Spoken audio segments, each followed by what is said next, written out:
मैंने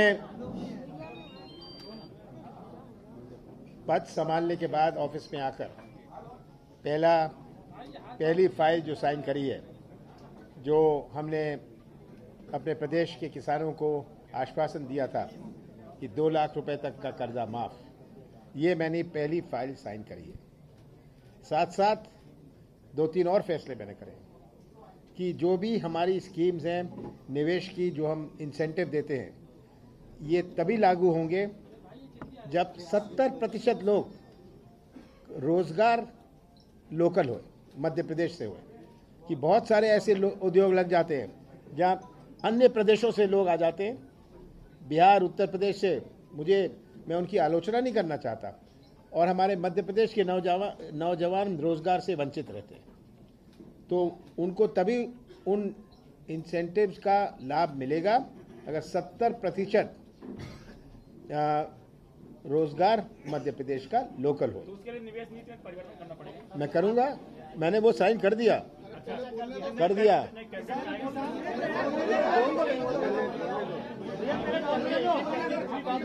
तीसरा काम क्या किया? आप देखिए, आप कह रहे थे कैबिनेट का, आज के दिन मैं ही कैबिनेट हूँ, कोई और मंत्रिमंडल तो है नहीं। तो ये दूसरा काम था।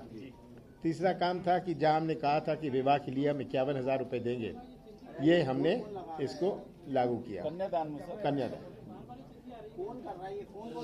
तब मैंने कहा कि हम 4 गारमेंट पार्क को एस्टैब्लिश करेंगे। 4 गारमेंट पार्क हम मध्य प्रदेश में खोलेंगे। इस गारमेंट पार्क में केवल रोजगार ही नहीं, पर जो संबंधित रोजगार होता है, कोई उस काम से संबंधित काम कर लेगा, कोई ट्रक चला लेगा, कोई पैकिंग का काम कर लेगा, कोई दूसरा काम कर लेगा। हमें याद रखना है कि जब भी उद्योग खुलते हैं, कोई भी नया उद्योग खुलता है, उसमें जिनको रोजगार मिल गया वो तो अपनी जगह है, पर उसके साथ जो संबंधित रोजगार होता है, व्यवसाय के मौके बनते हैं। कोई होटल चला लेता है, ये संबंधित, कोई अपनी गाड़ी किराए पर दे देता है, कोई पैकिंग का काम कर लेता है। ये संबंधित विकास से हमारी आर्थिक गतिविधि बनती है, और आज मध्य प्रदेश को आवश्यकता है कि हम आर्थिक गतिविधि, इकोनॉमिक एक्टिविटी जिसको कहते हैं, ये जीडीपी अपनी तरफ है। जीडीपी का ट्रांसलेशन क्या है इसमें मैं नहीं जाना चाहता, पर कि आर्थिक गतिविधि बनी, लोगों को व्यवसाय का, रोजगार का, खुद काम करने का, खुद कुछ काम खोलने का मौका मिले। ये मैंने निर्णय किए हैं। मैंने बताऊंगा, ये मैंने अधिकारियों से चर्चा करी है, अधिकारियों को मैंने संबोधित किया। मैंने कहा कि देश में बहुत बड़ा परिवर्तन हुआ है, मध्य प्रदेश में बहुत बड़ा परिवर्तन हुआ है। मैं तो आपसे ये प्रश्न पूछना चाहता हूं कि आप में वो परिवर्तन हुआ है? सालों से वही व्यवस्था चल रही है। आज केवल नीति या नियम में परिवर्तन की आवश्यकता नहीं, आज तो व्यवस्था में परिवर्तन की आवश्यकता है। कि एक जमाना था जहां इंटरनेट नहीं था, एक था जहां कंप्यूटर नहीं था, और बहुत सारी ऐसी परंपराएं जो चल रही हैं, हम कैसे इसे नए नजरिए से देख सकते हैं?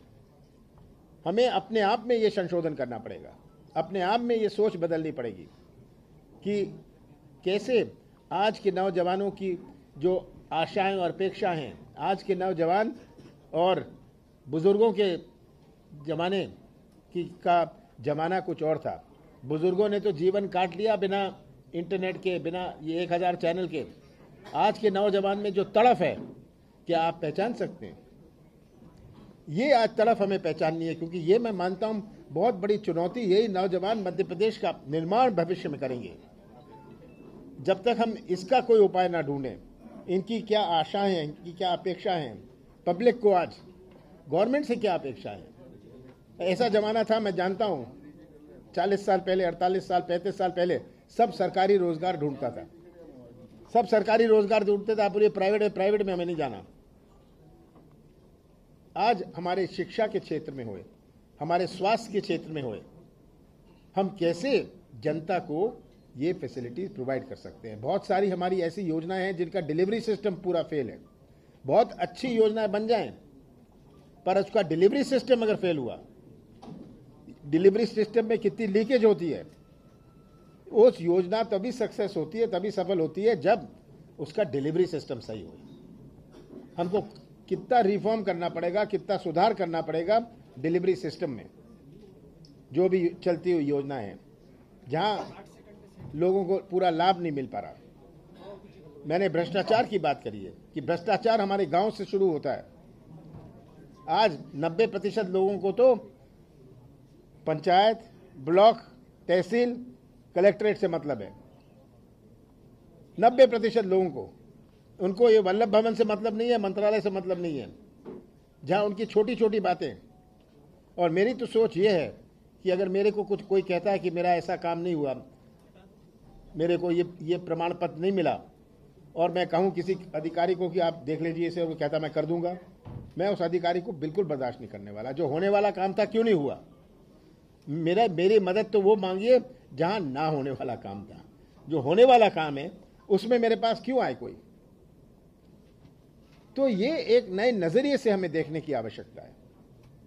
बहुत बड़ी चुनौतियां हैं। मुझे पहले दिन खुशी एक तरफ है, पर बहुत बेचैनी है, बहुत चिंता है कि मध्य प्रदेश के मतदाताओं ने बहुत विश्वास से ये परिवर्तन किया है, और ये परिवर्तन में उनकी आशाएं भी जागी हैं। तो मुझे बहुत चिंता भी है, मुझे बहुत इसमें बेचैनी है कि कैसे हम इसके काबिल रहेंगे।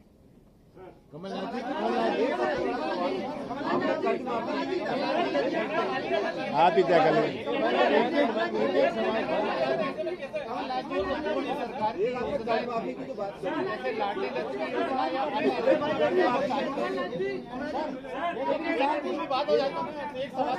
आप लोग कंडक्ट करिए। पूरे बैंकों की या सहकारी बैंकों की? पूरे बैंकों की या सहकारी बैंकों की?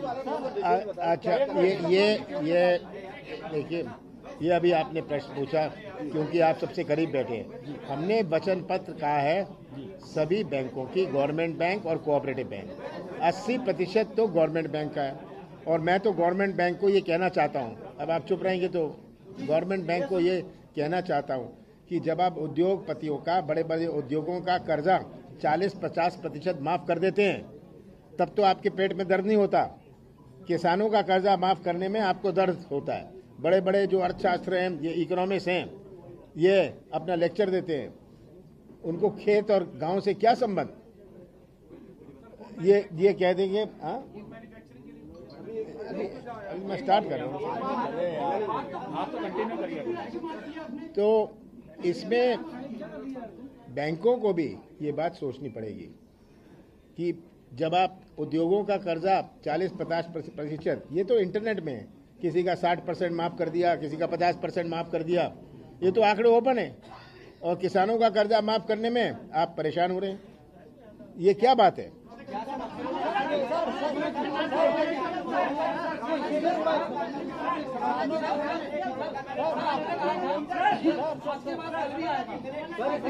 सवाल एक किसानों से बड़ा सवाल है, ये जो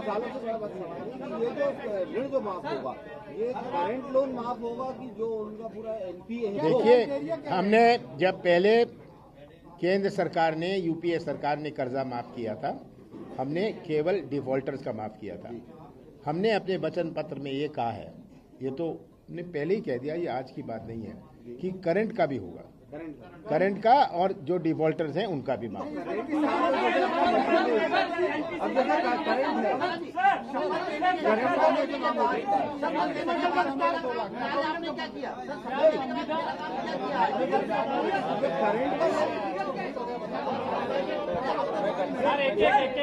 मेरा भैया ऐसा है, आप लोग इस तरीके से तो हम बात करेंगे तो कंडक्ट नहीं हो सकता है। मेरा 1 मिनट एक एक करके अगर कोई पूछे तो वो जवाब दे पाएंगे, एक साथ तो नहीं। 1 मिनट भैया, एक चलो आप चालू करो यहाँ से। एक सब क्या होगा धीरे धीरे। कमलनाथ जी, कमलनाथ जी, अब आप मुख्यमंत्री बन गए हैं, मंत्रिमंडल का गठन कब होगा? उसका मापदंड क्या होगा? क्षमता, योग्यता, जाति संतुलन या क्षेत्रीय संतुलन या गुटी संतुलन? देखिए, मैंने इस पर अभी तक कोई विचार नहीं किया। मैं कल से इस पर विचार करना शुरू करूंगा। इसमें सब चीज का संतुलन होगा। और चलो सेकंड नंबर हो गया, सेकंड नंबर। कमलनाथ जी, जीतू भाई, बहुत सारे वचन पत्र में आपने बहुत सारी घोषणाएं की हैं, बहुत सारे वचन दिए हैं, लेकिन सरकार का खजाना खाली है। तो क्या आम जनता ये मान ले कि उसके ऊपर बहुत सारे टैक्स लादे जाने वाले हैं ताकि वचन पत्र आपके पूरे हो पाए? संसाधन के नए उपाय ढूंढे जाएंगे, पर इस बात की मुझे खुशी है कि भारतीय जनता पार्टी ने स्वीकार कर लिया है कि हमने खजाना खाली करके दिया है। कम से कम इन्होंने ये तो स्वीकार कर लिया है कि खजाना बिल्कुल खाली है, हमने बिल्कुल खाली कर दिया है। ये बात तो सबके सामने आज। दोनों साइड से भैया एक मिनट सर, एक मिनट सर।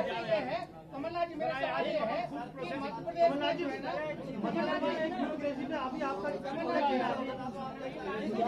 आप बिगाड़ना चाहते हो। ये पत्रिका, एक मिनट, पत्रिका क्या अभी जो फाइलें आपने साइन करी है उसमें संविदा शिक्षक वाली भी है? नहीं। दूसरा ये कि एक आप अपने वचन पत्र की बातें पूरी कर रहे हैं, तो उसमें एक बड़ा महत्वपूर्ण था जिस पर काफी विवाद हुआ था बाद में, कि सरकारी परिसरों में जो है संघ की शाखाओं को लगाने पर प्रतिबंध की बात है। तो क्या वो वचन पत्र? देखिए, जो बात हमारे वचन पत्र में है कि सरकारी स्थानों में शाखाएं नहीं, ये कोई नई बात नहीं है। केंद्र सरकार का ये नियम है, गुजरात में ये नियम है, तो ये कौन सी नई बात थी? गुजरात में यही नियम है, केंद्र सरकार का ये नियम है। केंद्र सरकार चेंज कर दे। मैं तो केंद्र सरकार के नियमों का पालन कर रहा था। PTI 1 minute, PTI 1 minute, PTI आ रहा है। Sajjan Kumar was sentenced for life, and now Arun Jaitley and BJP once again they are bringing up your. देखिए, मैंने आज शपथ ली है। मैंने 91 में भी शपथ ली थी, किसी ने कुछ कहा था? मैंने उसके बाद कई दफे शपथ ली, किसी ने कुछ नहीं कहा। कोई केस मेरे खिलाफ नहीं है, कोई FIR मेरे खिलाफ नहीं है, हाँ, कोई चार्जशीट मेरे खिलाफ नहीं है। मैं तो दिल्ली का प्रभारी भी रहा, दिल्ली का प्रभारी रहा जब मैं महामंत्री था कांग्रेस का, किसी ने ये बात नहीं उठाई। आज ये बात उठाने लगे, तो इसमें क्या राजनीति है आप सब समझ जांच सकते के लिए तैयार है? कई आई विटनेसेस ने कहा है कि उन्होंने आपको गुरुद्वारे के बाहर इस समय देखा था। जांच के लिए तैयार है? क्या आई विटनेस ने आपको कहा है? चलो पीटीआई सर, एक मिनट पीटीआई। अरे एक मिनट यार, ये गलत तरीका है। आप ही बिगाड़ना चाहते हो। पीटीआई चलो लास्ट क्वेश्चन, लास्ट क्वेश्चन बहुत हो गया। हर पंचायत में नहीं, आज मैं धीरे धीरे करूंगा, सब एक देर खत्म हो जाए तब कैसे होगा। चलिए।